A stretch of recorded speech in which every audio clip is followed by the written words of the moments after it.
يا مساء الفل عليكم وأهلا وسهلا بكم في قاعدة جديدة على قناة English Community مع مستر عبد الفتاح ويلا بينا.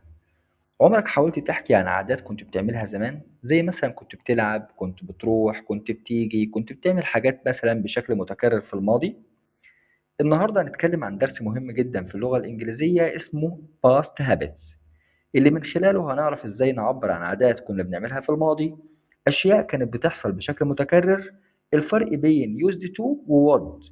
الدرس ده إن شاء الله هيخلينا نحكي عن الماضي بشكل طبيعي واحترافي، فيلا بينا نبدأ. زي ما اتفقنا هنتكلم عن عادات في الماضي، وأول حاجة عندنا used to. و used to بنستخدمها لما نعبر عن عادة في الماضي، ولكن دلوقتي لأ. حتى ممكن نستخدم دايما بكلمة but now.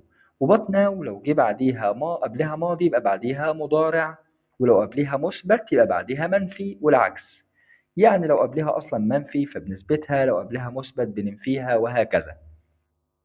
المهم بس نرجع للقاعدة بتاعتنا، عندنا used to زائد المصدر. ممكن استكمالا للجملة نستخدم always زائد فعل ماضي، أو no longer بعدها فعل مضارع، don't أو doesn't any longer أو anymore، it was habit to زائد مصدر. زي المثال مثلا دينا used to play، used to زائد المصدر. ممكن نستخدم always played، always زائد فعل ماضي. ممكن نستخدم no longer فعل مضارع وهكذا. in the street but now she doesn't، جاب لنا but now وبعدها فعل مضارع بالنفي عشان الجملة اللي قبليها مثبتة. بننفي ازاي اصلا القاعدة دي؟ بننفيها ب didn't use to زائد المصدر. ناخد بالنا ان احنا حذفنا حرف الدي هنا عشان didn't زائد المصدر على طول، فتبقى didn't use to زائد المصدر، او never used to زائد المصدر. فممكن اقول I didn't use to smoke، او اقول she never used to clean. تمام. في السؤال بنسأل بال WH did فاعل use to زائد المصدر، ولو مجهول بنبدأ بالمفعول، وساعتها يبقى used to be زائد ال PP. هنا مثلا بدأ بالفاعل فقال I used to study English، فهنا استخدم used to زائد المصدر عادي.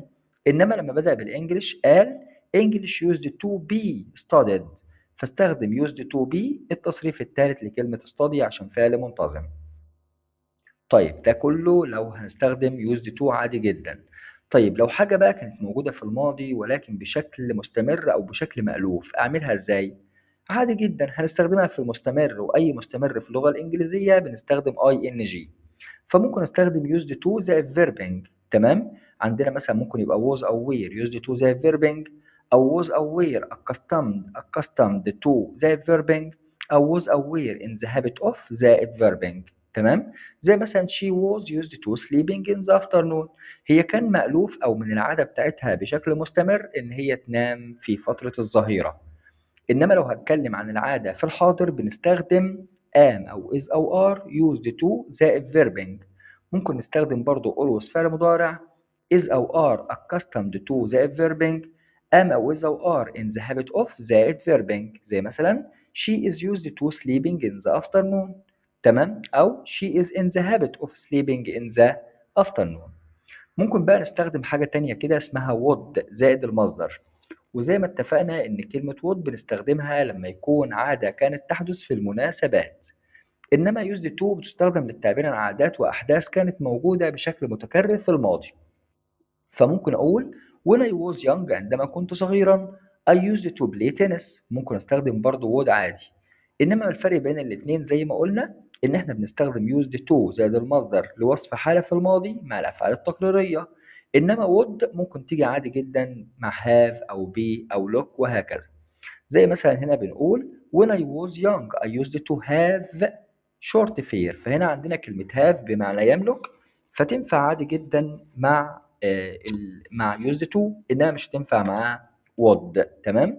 ده يعتبر كده الفرق ما بينهم. وكده عندنا العادات في الماضي، لو بشكل دائم بنستخدم الماضي البسيط، لو بشكل دائم ولكن دلوقتي لأ بنستخدم used to زائد المصدر، لو كانت عادة في الماضي في المناسبات فقط بنستخدم would زائد المصدر. وبكده احنا وصلنا لنهاية الدرس، ودلوقتي بقى نقدر نتكلم عن عاداتنا في الماضي بسهولة وبشكل صحيح.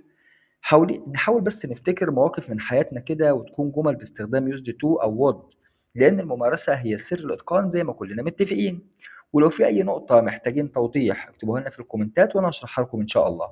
كان معكم مستر عبد الفتاح من English Community، ونشوفكم في فيديو جديد إن شاء الله.